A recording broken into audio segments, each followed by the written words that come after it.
बमशरूम आलम दीन महाराष्ट्र के नहीं बैनुल-अक़वामी सतह के आलम दीन मौलाना मोहतरम आली जनाब सज्जाद नोमानी साहब का दिल की गहराइयों से शुक्रिया अदा करता हूँ। स्टेज पे तशरीफ फरमा इस इंतखाबी जलसे के सदर मोहतरम हबीब कुरैशी साहब,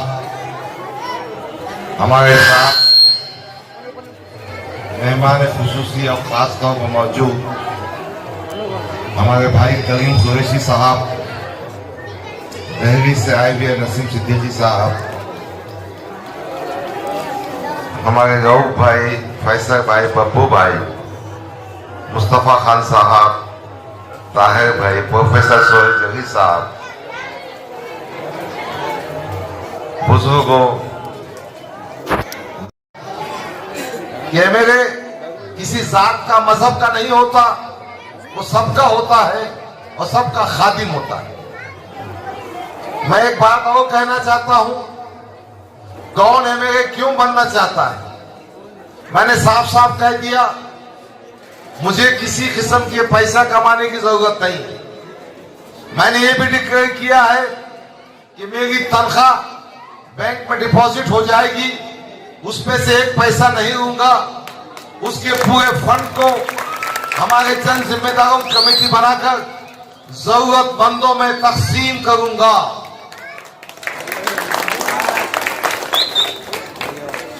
हमारे एक दोस्त कह रहे थे कि एक उम्मीदवार है जो कभी खासदार हुआ करते थे, पैसे देंगे तो ले लो और साइकिल को दे दो।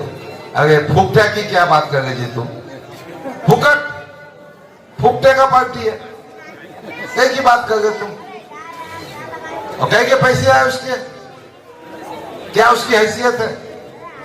मैं ये कहना चाह रहा था कि आपका एमपी हो या एमएलए हो, वो आपके दुख दर्द में बाजू करें।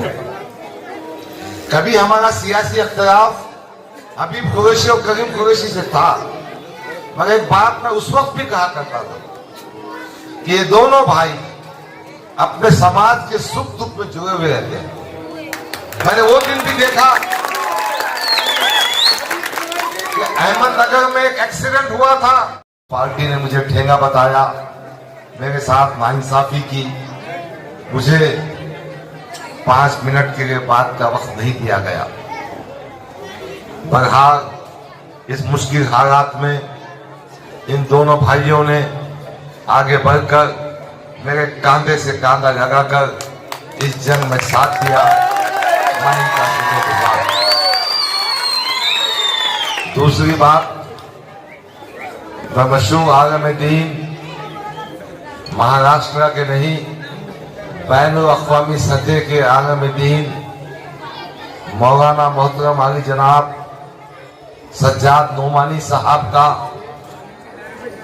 दिल की गहराइयों से शुक्रिया अदा करता हूं। आपको बता दूं,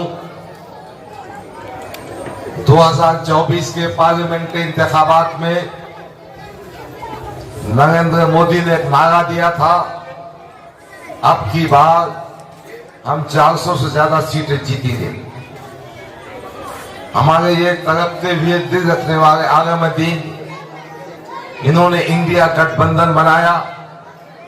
इंडिया गठबंधन बनाने में मौलाना मोहतरम सज्जाद नोमानी का नुमाया किरदार है, और आपने देखा कि अखिलेश यादव, आप पार्टी हो, राहुल गांधी हो या दूसरी पार्टियां हो, ये सब नरेंद्र मोदी को 240 पर सिमटा दिए।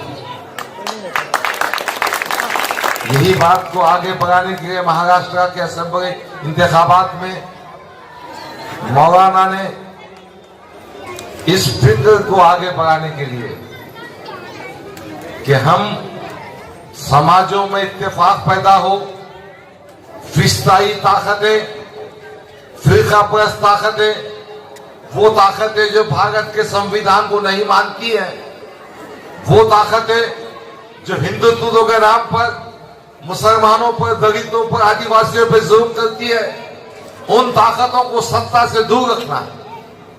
इसीलिए मौलाना मोहतरम ने 288 सीटों पर उम्मीदवारों की तायीद की है।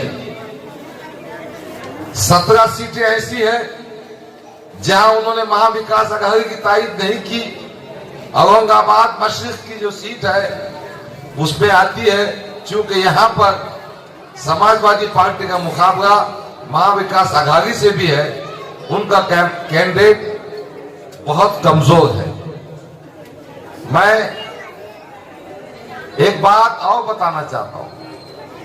मैं जब 10 मिनट के लिए मौलाना मोहतरम के पास गया और उसके बाद 3-4 बातें मुझसे कही, 2-3 मिनट में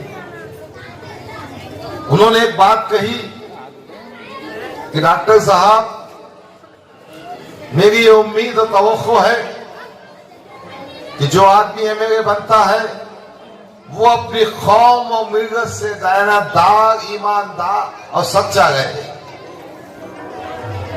जो आदमी एमएलए बनना चाहता है वो अपने फन को बिना लिहाज मजहब और मिल्लत तमाम तबकों में तकसीम करे। जो आदमी एमएलए बनना चाहता है वो इस बात को खास तौर पर समझे कि ये देश की एकजुटती, आपसी भाईचारा बहुत अहम है।